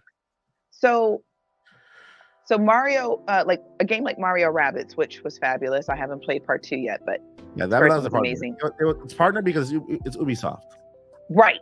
So now correct me if I'm wrong. If another studio works on an upgrade or remaster or whatever, or port of another game, is it possible that it shows up in the partner showcase? No. Yeah. Let's say No? if they work on a, for example, was it Grezzo that did Link's Awakening? Yes. So that wouldn't show up in a partner showcase because even though Nintendo worked with that third party developer to remake that game, that's still considered a first party for Nintendo. Yeah. But we could get, dare I say it, y'all? I'm gonna say it. I said it earlier in the chat. What if we get another Hyrule Warriors, and we can finally see the imprisoning war for the 6th time? Nintendo makes their own rules. Yeah, you're right. The partner showcase doesn't mean they can't have anything else. The likelihood goes down, but doesn't mean if they have secretly Platinum Games working on a new Star Fox, which I don't think is the case. I think it's going to be developed internally, but that's speculation. Doesn't mean that they can't. Yeah, but Star Fox is a first party game. But if Platinum Games made it and it was a third party. But if it's being made by something else, because Zelda is a first party, Mario's a first party. Yeah, but when they make it into a Warriors game or they make it into a Rabbids game, that's what makes it into a partner. Yeah, because the Warriors franchise doesn't belong to Nintendo; it belongs to somebody else, and they just collaborate with Nintendo. Koei Tecmo. I'm getting that name wrong, y'all. Koei Tecmo. I won't even get it. Koei Tecmo. See, listen to Cousin Paul. He knows all these people. Third party. Let's go over to the right now we have 117 votes, 118 votes, and Team 2024 for Switch 2 is actually have 62%, and Team 2025 has 38%. So yeah, I mean, Team 2024 is winning, but there is a lot of people out there that are okay with Team 2025, and which is, it's not bad. I personally believe that Nintendo has to hit out the park. We have to get a lot of games that are good to kind of fill in the year. Financially speaking, we do have to have a good year for Nintendo. They don't want to have a little dip, right? And I know we have to be content with what we have and kind of look further and expand our horizons when it comes to games. But financially, Nintendo has to kind of maintain. They don't want to fall off the cliff. So I don't think Nintendo is going to wait too long for that Switch 2. I still think it's 2024. I don't know about the April thing, the trailer for March. I understand why they would do it if they want to be present at the developers conference, because that'll give them the ability to speak freely without worrying about any information leaking out there from them. This developer conference is very crucial for Nintendo. They want to be there. They're going to be there, basically. They're going to be there. They're going to talk to developers. And so, in the beginning of the life of the Nintendo Switch 2, they want to set themselves up for success and make sure that developers understand what they're getting. It's not another Switch. It's a more powerful console, and developers need to see what kind of power they're working with in order to bring their games and ports to the Nintendo Switch 2. So I understand why the Switch 2 trailer could launch next month. But I'm fully on board with hearing something about Switch 2 at least in April, because I know that that's already the next fiscal year for Nintendo. That's already the beginning of the fiscal year, ending, the beginning of the fiscal year in April.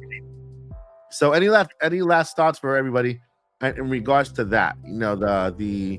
Let's say let's keep the 2024 date in mind when it comes to reveal, event, release. That's normally how it goes. When do you guys see reveal, event, release? When do we see it? In our opinion, you mean? Yeah, in your opinion, yeah. Oh, I'm going by with what I said earlier. Reveal, cute little 1 minute, 2 minute trailer. And then of course we're going to be looking at all the specs and all the little games are not little, but all the games are probably going to show off. I think, even though it seems kind of fast, I think anytime in summer would be a good time for launch. Yeah. And then we got all fall and winter to just go ham with games. You actually brought something up here. They can't reveal the game, the Switch, if they're not going to release it this year. If it's 2025, that early, no. I don't think they can even reveal it in November or in the summer, because that'll hurt the holiday season sales for Nintendo. So that's what I'm saying. I believe a reveal would be earlier, but the launch has to come this year. So both are out of the market. So if it's revealed, if we see a reveal this year, even if it's a trailer, then we know it's coming this year. What do you think, Paul? Nintendo got away with announcing Nintendo Switch in October because Wii U was out. It's dead. So yeah, it was already.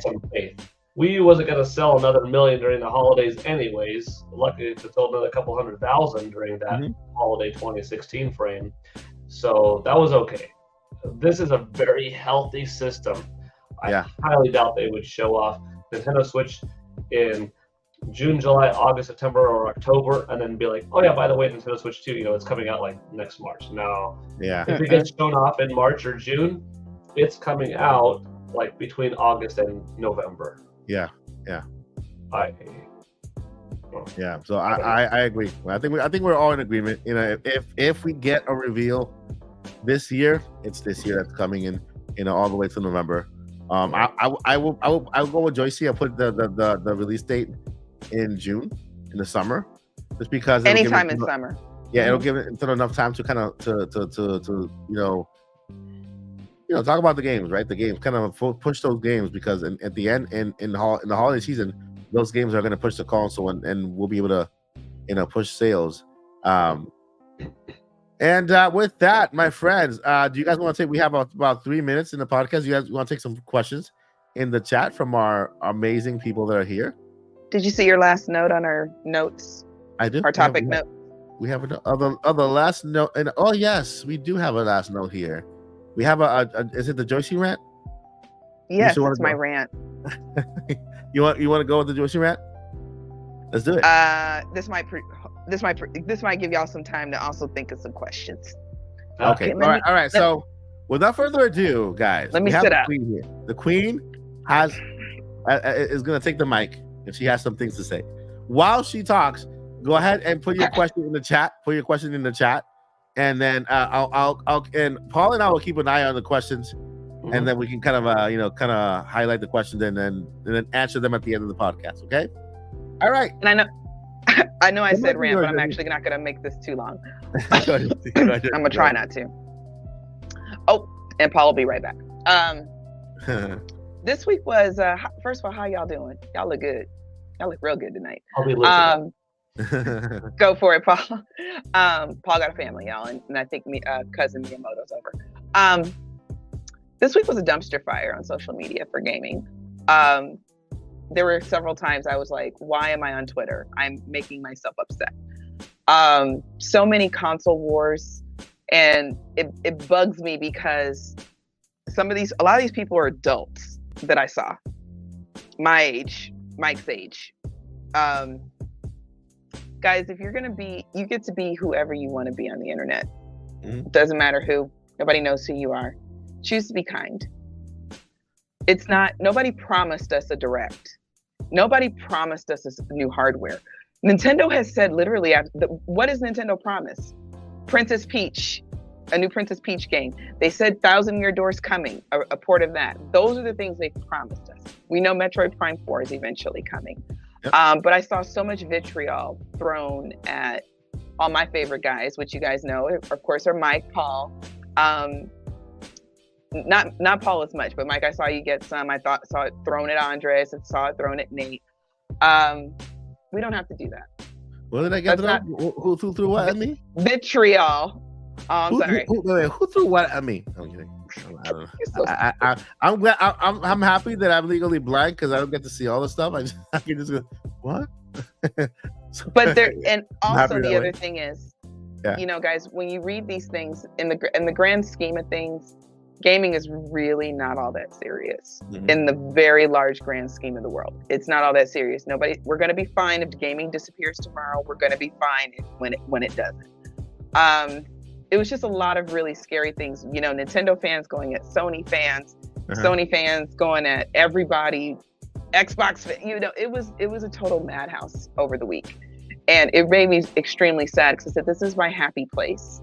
I like coming and talking about games after a long day of work and a long day of appointments and meetings and all the things, the responsible things I have to do. Now I get to play inner teenager, if you will. So just think about it. I know nobody from the Odyssey community is doing these things, but it's so easy to want to get kind of caught up and put somebody in their place and say, how dare you say that about my favorite gaming system, my favorite company. PlayStation is about to drop so much hot fire next year. I hope y'all saving your money. Xbox just promised us, hey, we're not giving up. We're, you know, new console, more games. Yes, Nintendo is always cooking up something. We as gamers, we're winning. We are absolutely winning. There's nothing to be angry about. There's nothing to go at each other about. I want the big three to completely, fully succeed at all times. The more they succeed, the more innovation, the more games, the more they succeed, the more we win. And this isn't defense of billion-dollar companies. I got a DM about how I'm a shill for a billion-dollar company. No, I'm a shill for people who want to work and work hard and who get to work on something that they're extremely passionate about. I think it's great. So I'm for those people who need their little, you know, $90,000 check a year, if you will. You know, so we're not defending big corporations and everything. We're praising the people that make the corporations. So just something to think about. If you can just be anybody online, just choose to be kind. You know, make a happy space for gaming. I like that. I like that outlook because even when you look at Nintendo from a step back, you see a huge major corporation. But if you take a closer look, you see individuals who are just working their day-to-day lives. We've all worked for major corporations. I know I still work for one, and so does Mike. Paul works for a university. Yeah. All right, Master Detective J2. By the way, I love that name, and even more the little icon picture here. It gives me Phoenix Wright vibes. I want another Phoenix Wright game, which could possibly show up. I don't know if there's one in the making. I'm just saying. I think Joyce knows somebody who knows somebody who knows somebody. I wish I knew somebody because I love Phoenix Wright. That's a great series. Thank you for that $5 super chat. It says if 2024 teaser in March, full reveal in June, release in September 2025. Teaser in June, full reveal in October, March. Full reveal in October or March. Or March? I think he's saying it like if it's revealed in October. Okay. Oh, if it's in 2025, teaser in June, full reveal in October and March. Okay. So if it's in 2025, I'll reveal this June, then event in October, and then launch in March. Is that what you're saying, right? And then if it's 2024, March, June, and September. I like that one better. I like 2024 better. The teaser in March, the full reveal event in June, and the September. That makes sense, right? That makes sense to me. September looks like I just don't know how that would interfere with their holiday sales if they're like, we got something coming out in March, but we're going to let the holiday go by. Because the whole thing that I think we've all kind of hung on to a lot is Furukawa saying that they don't want to fall off the cliff. And if I were a parent, I would say you're getting your Christmas present in March. Yeah, right. So yeah, that's why I'm in with the first one. If it's in 2024, the teaser will be next month in March, then the reveal in June, and September will be the launch for the system, and then it'll make it ready for the holiday season. So yeah, that's what I think. Yeah, so a summer release. That makes sense. What do you think, Paul? I like that. I mean, that's fun. That would be a really nice lineup. I don't think a little teaser in March would hurt too much because you're looking at still kind of a 5.5 month gap. I mean, let's say late March and early September, that's not quite a full 6 months because I don't think they go more than 154-ish days. Yeah. Personally. And that's kind of like tipping the scales at that 5 month mark. But let's say they go a little bit more. Between June and September is not bad. Yeah. That's actually pretty tight. So that little March, just to give people a little bit of an extra oomph for the hardcore, for these several million that are really looking forward to it. It'll keep us talking. Keep you talking without doing too much damage by having any longer than 5 months, 6 months of a lead up, because sales will go down. Unless if you counteract with hardware price drop. There we go. That's exactly what I was gonna add to that. That do y'all think the price is gonna drop? I do believe it's gonna drop. It has to drop. I think when they show that system for the first time, or when they have that system's price or the new system's release date for the first time. Okay. That day we get the price drop on one of the two. You know, definitely for the later one, for the second one that I said. Yeah. Can I propose something to y'all? Huh? Go ahead. Yeah. And I was like, let me propose something. So the reason I have the theory of reveal March, maybe, you know, reveal basically launch before holidays. Let's just put that. Yeah. And so here's the thing. If we get, I don't see them going this high, but it's very, very possible. Let's say new Switch is $425, right? It's possible. It's possible. And it's shiny, pretty, and it does all the extra things and that we want it to do. But it's sitting on a shelf right next to, how much was the OLED? $349. $349? Yeah. It's right next to the OLED. If you're at a lower price? Yeah, no, at the same price. But it's sitting next to the shiny new Switch, which is like 400 and let's say 425. All it depends because Nintendo... mentally, if I saw that, I would say, oh, well, the new one's only this much higher than this old one and it does all these extra things. Okay, I'm getting little junior this. Or I don't have enough money. That's too much. That's $400 for game system is ridiculous. I'm not paying that. So I'll take the OLED. Yeah. But I think I wonder if they could get away with that. There definitely needs to be a price reduction to the Nintendo Switch OLED when the Switch 2, at least at the event, when Paul said at least, I think for sure when they say, okay, the new Nintendo Switch is $399, $400, then the OLED should come down to at least $299 or $249, right? I think the base model should just go away because Bye. And then the Nintendo Switch Lite could stay around because it's still a portable, like a little portable version. And that one should be like $149 from the $199, right? And so at least that price reduction. But yeah, I also see the price reduction happening as soon as the reveal of the Switch, because that way it'll actually give it a little boost in sales for that Switch, you know. And even more if in that Switch reveal they show some Nintendo Switch games actually playing on the Switch 2 during the reveal, you know. So that'll confirm backwards compatibility. People feel safer about investing in that lower priced Nintendo Switch and still buying games, knowing that the backwards compatibility is there, and it's more, people feel more secure about that. Because I still don't know whether backwards compatibility is a thing. Nintendo has not said a thing, and until they say they actually say it, it's not confirmed, you know. Paul, what do you think? Do you think that could work?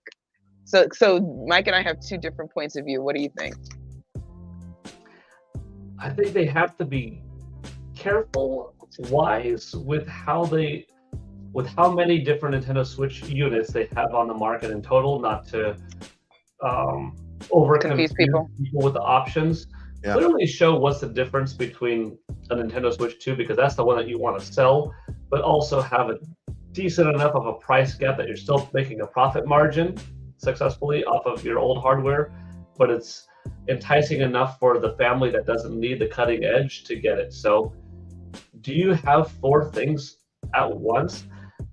You know, a Nintendo Switch 2 at $400, and then the OLED model at $300, and then, you know, a $225 base model and a $150 Lite. That's a lot of different things on the market. Yeah. Also, retail outlets don't typically have a whole lot of shelf space. That's valuable, you know, retail space. Online's a little bit different, but you want to have what's selling big on the store floor. So like what Mike said, do you take out the old Switch then and you have Lite OLED and NS2.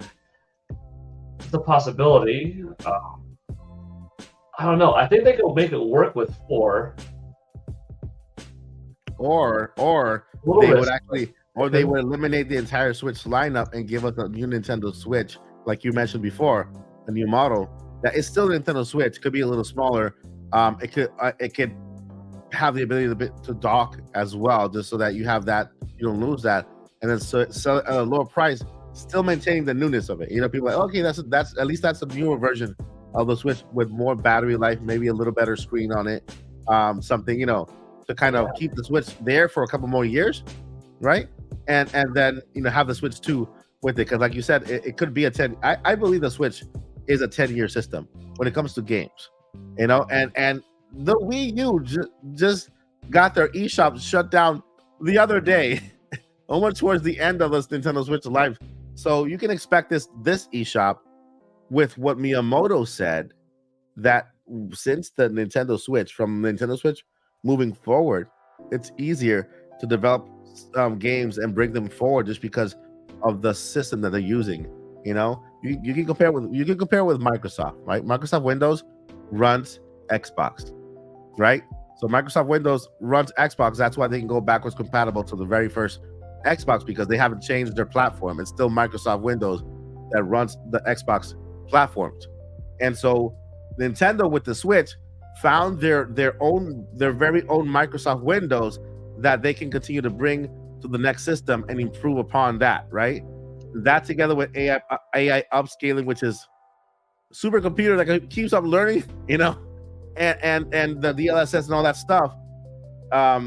I think the next Switch will actually be a 10-year full year, and we won't see anything until 10 years later with that technology added to that system. And and not to mention the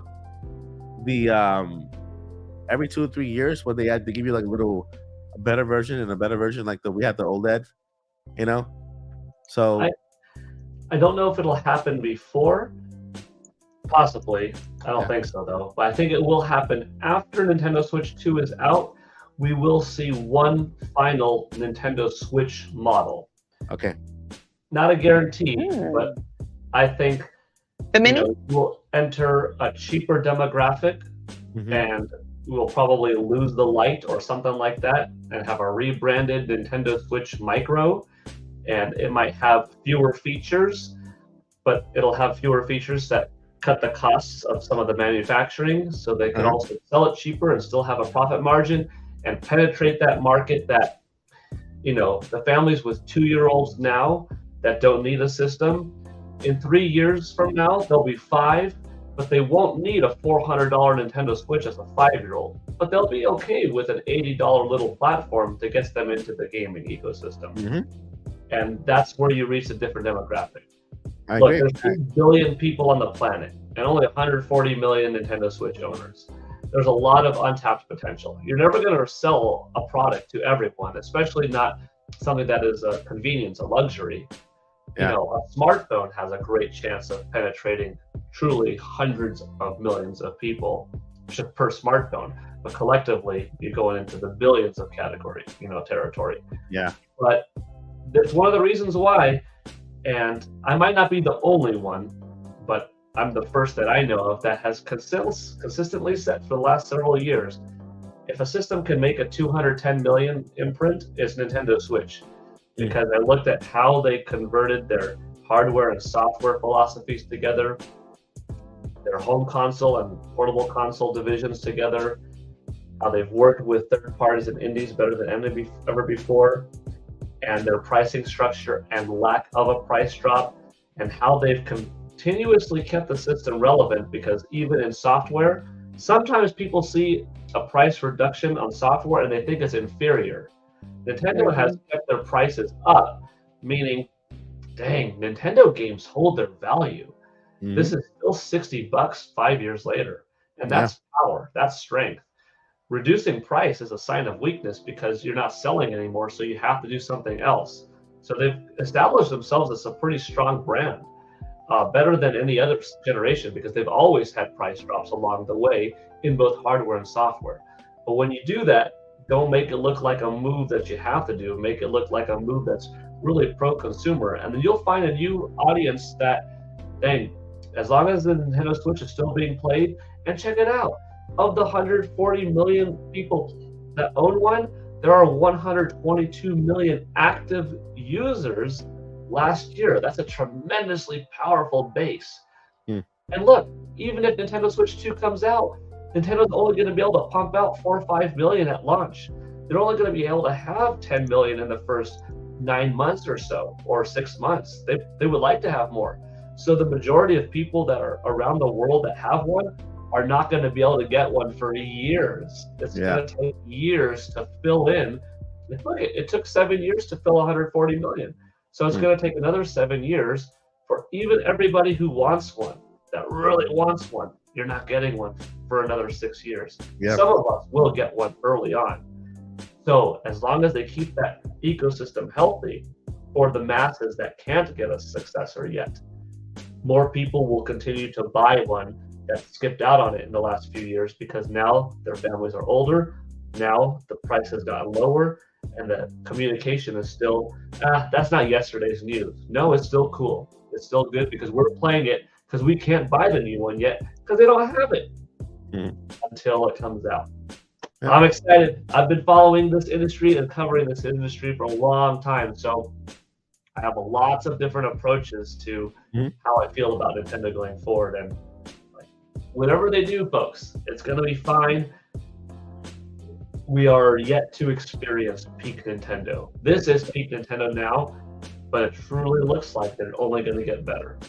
Oh, I mean, peak Nintendo is going to be crazy because not only in video games, but movies and theme parks altogether. Nintendo is just literally putting their footprint on the earth, and we're going to feel it in a big way.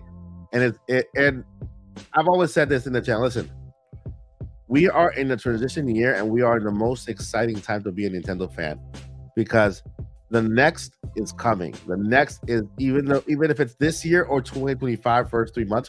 It's coming. The next Mario game that you've been expecting is on its way. That next Splatoon, it's on its way. That next Animal Crossing, it's in development right now. There's so many IPs that are currently in development for you that, that anticipation before waiting, all we got to do, if we have to wait a little more, like Paul said, enjoy, go into the eShop, enjoy what we have now, search for games that you haven't played before. There is a tool that you can set by platform. You want platformers, you want shooters, you want puzzle games. You can actually search individually for whatever games you like to play, and then discover. Nintendo is a huge platform with 140 million units sold now, which is awesome. That's a good update. It's gonna surpass PS2 and DS at the end because I think that even though Switch 2 will be out, even though with Switch 2 out, Nintendo Switch could still sell for 2 more years. And depending on how they go about it, right? Because believe it or not, this is a good NSO machine, right? NSO is still a thing. Nintendo's not going to remove NSO completely and just shut it down. NSO moves on from Switch to Switch 2. It's the same platform. You're just accessing it in a different device. So when it comes to all the games that you already have on Switch plus NSO, I'm going to keep my Switch. Once its price drops, I'm going to buy myself at least 1 or 2 more. Then I might get the Mario one. Yeah, Mario, exactly. Because it's red. I love red. Yeah, and so yeah, go ahead. No. Finish your thought because I'm going to take us in a different direction real quick. Are you good? Okay. Yeah. I wanted to highlight this comment, and Mike, I still don't know how to work things behind the scenes, so yeah. It was Sean Starlight. He had said, "Oh crap, I just had it." Is that about he was saying, I also there's a few things that he said that I want to comment on. Okay. I also want Nintendo to take their sweet time, but I know the majority are very impatient and want it to come out in the year 2024. And then he also said, I hope games don't start to cost $80 because I don't like that games nowadays cost $70 and $80. They're too expensive. What happened? The gaming companies are becoming greedy. So I enjoy that comment because I see that a lot and I think it's a misconception. So here's the thing. we only officially know, because rumors don't count as knowledge. They're just fun speculative things to speculate on. We only know officially what Nintendo tells us. They're always working on hardware. Before the Switch came out, they were already working on Switch 2. There's a Switch 3 post-it note somewhere in the Nintendo office. They're thinking long game. Any business is like this. They're always thinking long game. So it's really not a thing of they're rushing at this point. I think we have really, Switch is really, really, really just given us banger after banger after banger. Yeah. It has been, we are completely spoiled. I have a backlog.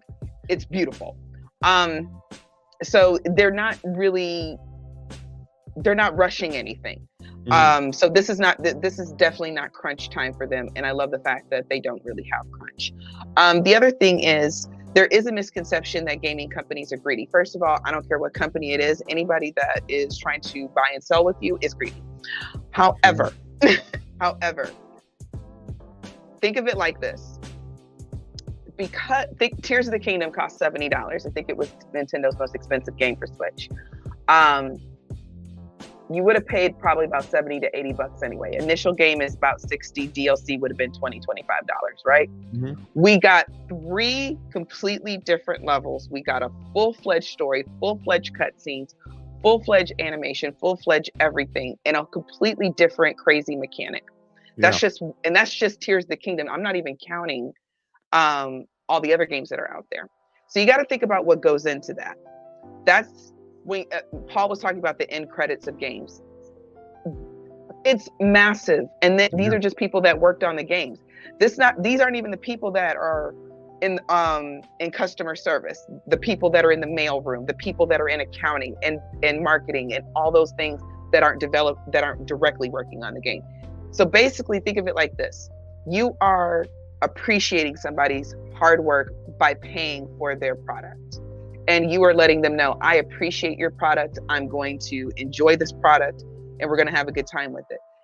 It's not so expensive because their companies are greedy. It's expensive because of what is being put into the game. It's expensive because of who works on the game. And also, if you look at back in the 90s, Nintendo games were still running about 50 to 60-ish, right? So really, if they go up, it kind of matches the times. So I hope that kind of explains a different perspective, Sean. It's definitely not we're just a big mean old company and we just want your money. No. And to add to that and to give you a little bit of peace of mind, the Nintendo of America president, he was asked about that when Tears of the Kingdom was sold for $70, and he said that don't expect every game for Nintendo to be $70 because they plan on making tiers of pricing for Nintendo. There will be games that will stay at $59. There will be games that are at $49, and there will be games that are $70. It just depends on how big the game is, right? The scope of the game. Tears of the Kingdom is a massive game, right? It's such a big leap from Breath of the Wild. Breath of the Wild is a $59 game. Tears of the Kingdom is a $70. I think Tears of the Kingdom unofficially is like maybe about 150 to 200 hours, start to finish if you 100% it. Probably about 150-ish hours if you just do the main story and the main side quest. So think of it like this.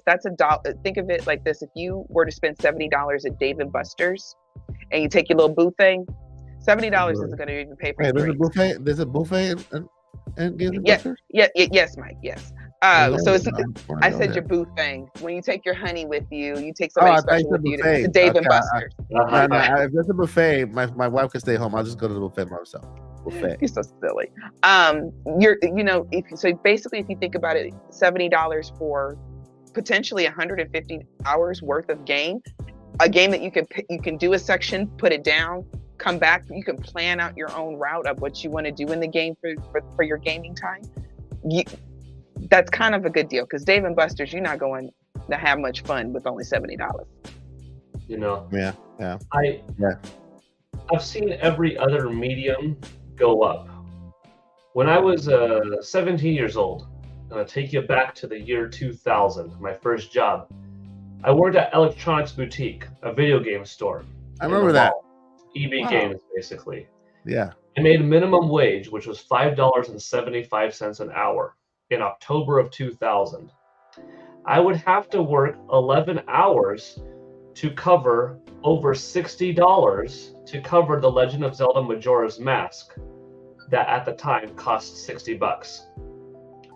That was also when Nintendo was paying them, their employees, those appropriate wages when their DWP bills for running the gas and electric and power were those prices, when they had those insurance rates for their employees, that level of janitorial service costing that much money to help run and keep clean those buildings, etc., for those artists, those musicians, etc. at the time, and I had to work 11 hours to pay for that game. Now, I don't make minimum wage anymore, and nothing wrong with it, but minimum wage has gone up. In California, it's now over $16. You'd have to work 4 hours these days in comparison to make that $64, $66 or whatever at minimum wage to pay for today's $60 games. Everything else has gone up.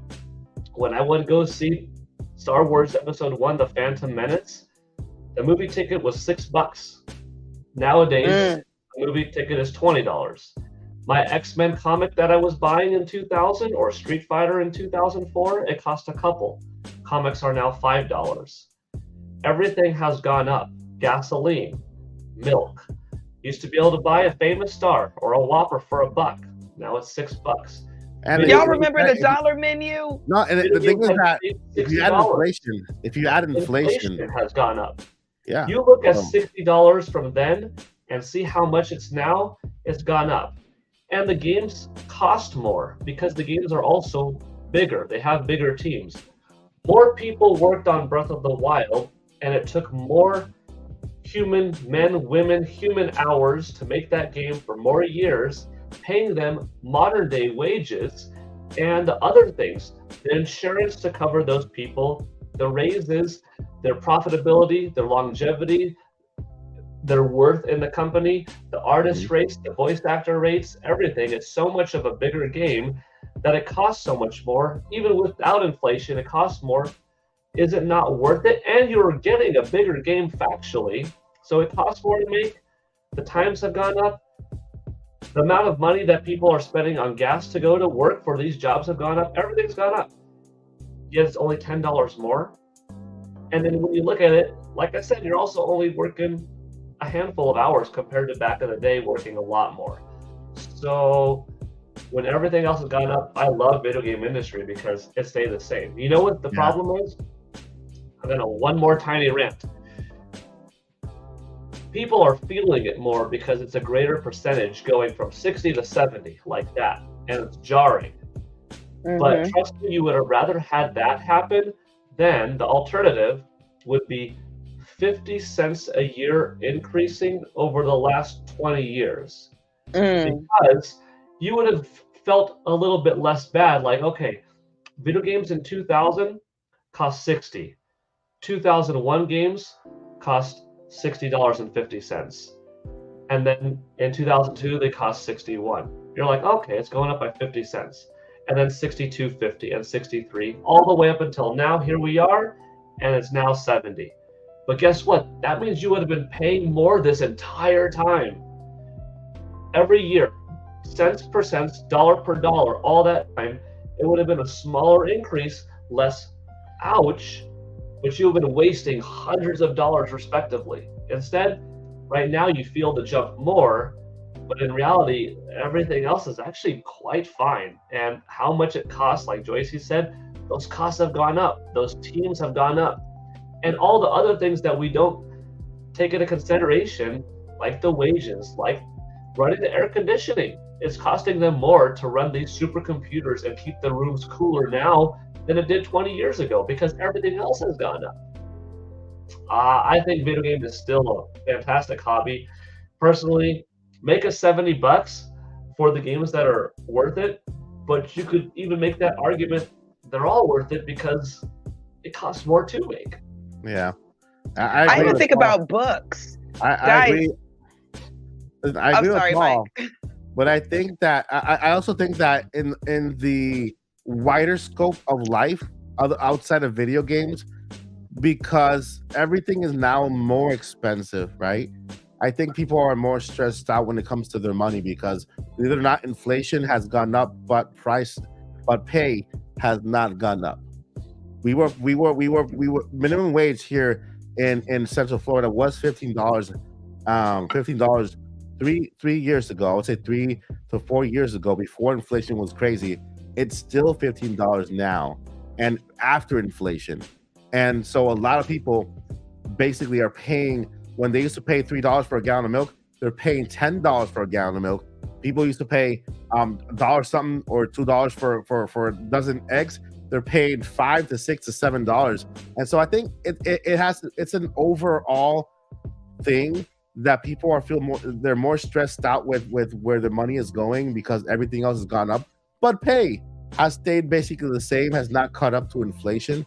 Although companies are trying hard too, because even bigger companies like Nintendo and everywhere else are also struggling because of inflation. I think it's the stress of life itself that a price hike for a game is not that big of a deal, because if we look at it over time, Nintendo's literally stayed like the same. They haven't done much with price hikes, and even with their consoles. Everybody's selling their consoles for almost $600. Nintendo keeps their consoles at $299. They give you options: $199, $299, $349. You have your pick, right? And then of course all the sales, they're constantly having sales throughout the entire Nintendo Switch lifetime. But even that, outside of the world, inflation going up and wages not going up, at least in this area and in other areas that I've known people who approach. I think that's the overall, consensus that, hopefully things change economically around the world, because the entire world is suffering inflation. It's not just us; it's everyone else. One more thing. And so, I'm sorry. I'm saying I'm all done. You're cutting out on my end. Are you, is it? I think it's me. Yeah, and so hopefully we get back to a point where inflation doesn't affect us as much, and we don't see a $10 price hike as a big thing. I was gonna say, I went and grabbed my Twilight book. This is hardback. When I bought this when the Twilight series was hot, I got it on sale for $14.99. Nice. At the time, the hardback books were probably about $21. Now this exact same book, brand new, is probably close to $30. It's the same story. It's the same characters. Ooh, it still even smells good. So no matter what your hobby is, you're gonna pay for it, big time. And this is not the only hardback book I own. All my books are hardback. Yeah, and for anybody wondering why things are going up, it's just a chain reaction of one thing going up: oil. When oil goes up, it takes more money for things to travel across. So then companies have to make that difference that they pay, and it passes it on to us. So that's basically what inflation is. It's just like a roller coaster of things going up, and then at the end, us as consumers, we see things going up. Lesson: Nintendo has been pretty good throughout inflation. They've kept their prices very low, and they've been very considerate with all fans out there. I think Nintendo, the what they're doing with price, even with inflation and everything else, I think that the price layer is actually fair. It's fair, because the more you work on the game, I think that the more it should cost, right? The longer, the bigger the game is, the more it should cost, right? And so, yeah, that's actually a very good topic to end with, because it's important, right? We discussed game prices and stuff. The Nintendo Switch 2 is going to be a little bit more pricier than the Switch was. I'm guessing it's because it costs Nintendo more, because it's a beefier system with better specs, and so they have to kind of also make that money and not lose. Nintendo's been pretty good with I think they're the only ones who actually make a profit, right, out of their consoles. Not only consoles, but also their software. PlayStation, they lose on their consoles because they want to make on software, and so does Xbox. They lose on their consoles because they want to make software. They want to make it up with software. But yeah, thank you guys so much. I want to go ahead and pass it on to the great Paul Gale Network. Paul, what do you have going on this week? Let us know. And where can we find you? This weekend, I don't have any games set up to play yet. I did just beat Final Fantasy VII Rebirth demo. That was Nice. really good. I'll probably play some Bluey, the video game, this weekend. Nice. I got that for Christmas, and we didn't beat it, and it's quite a bit of fun for like the 3 or 4 of us. Oh no, it's 3 of us, to Uh-huh. play together. So I'm probably gonna beat Bluey. Actually, that sounds like fun. Yeah. And, where am I? I am on Twitter /X at Paul Gale Network, and on YouTube, also Paul Gale Network. And yeah.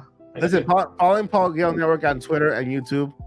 You're gonna get. I'm not gonna say you're gonna get your money's worth, but it's a follow that you're gonna get back from, because Paul shares a lot of good information on Twitter when it comes to Nintendo sales and perspective. Okay, which is top of the line. Okay, you get a good follow there because he has so many years of experience. He has great videos on his channel that from back in the day, from him turning Super Saiyan, from to him becoming a Power Ranger. So I mean, it's entertaining, okay. Plus, his experience is all there on YouTube for you to witness. So, Paul Gale Network, and then Joycey J. Where can we find you, Zelda Mama? I am Joycey J, and if you're looking for me this weekend, I will be playing Splatfest. I believe Splatfest has already started. Ooh. I am late. What are the teams? But teams are best day of the weekend. Friday, Team Friday, Team Saturday, or Team Sunday. I am going to be Team Saturday because that is the best weekday of the weekend. It is. And also a couple other quick updates. Don't forget, y'all, Splatoon 3 side order DLC drops on the 22nd. Nice. It's gonna be lit. I am so excited. I've been waiting for this. And I had to grab this date. The new fresh season for Splatoon 3 begins March 1st, 2024. New weapons, new maps, more. There's another map coming also for Salmon Run. I am thoroughly excited. So just wanted to drop that line. If you do want to talk about Zelda, I am DJ Joycey on Twitter. I'm just a crazy old lady who loves video games. And of course, you can find DJ Joycey J here at the Nintendo Podcast every single Friday. And possibly in more videos later on, because I want to use Joycey a lot and Paul in my regular news show that's coming up. You can find me here at the Odyssey Monday to Friday, talking about Nintendo news every Friday live at the podcast. I'm gonna try. I've heard you guys. I'm gonna try to stream more because I don't stream enough. And then my streams are always like very surprised. Like, okay, I show up one day out of the blue and start streaming. I'll promise to stream more. You stream when I'm taking a nap all the time, right? And they're never scheduled. I just like go on there. But I promise I'm gonna stream more. I'm gonna set up a schedule. The schedule I'm thinking about is Monday, Wednesday, and then of course we have Friday for the podcast. So Monday and Wednesday streams, and then podcasts, and then my streams are always gonna be a little earlier because I got 2 friends with podcasts in the nighttime, and I don't want to interlap with them. One of them is Andre. Andre Restart has his podcast on Monday nights. Nintendo Prime. Nate has his podcast on Wednesday nights, and of course you have the Nintendo podcast on Friday. So I recommend all 3 podcasts if you like to, have something throughout the week to watch. And of course we all have great content on each channel. But yeah, you can find here. I have a brand new show that I cannot wait to talk to you guys about. Brand new show, brand new logo, brand new everything. It's Nintendo news, but it's different. Okay, you might see Joycey in some episodes. You might see Paul in some episodes. You might see also Zach Hendricks. He's not here. You might see him in some episodes. Just like and some other friends. And some other friends on the channel as well. Yeah. So stay tuned for that. I'm excited to share more information later on. I want to share it now, but I can't because in due time. But that is going to do it, my friends. Thank you so much for being here. You could have been anywhere else, but you chose to spend your time, have your snacks, sit back and relax here at the Nintendo Podcast on the best night ever, Friday night. Thank you guys so much for being here. before we let you go, we got two things we gotta let you know, and it's not what they say in WWE. Okay, it's not that. It's number one, Paul. Never give up. Don't do that. We need you. Yeah, you can't. Don't ever give up. You know, you have dreams, you have goals. Don't ever give up. And more importantly, don't let anybody tell you you cannot do something. If you have a dream, go for it. You know, at the end, it's your dream. Nobody can see your dreams but you, right?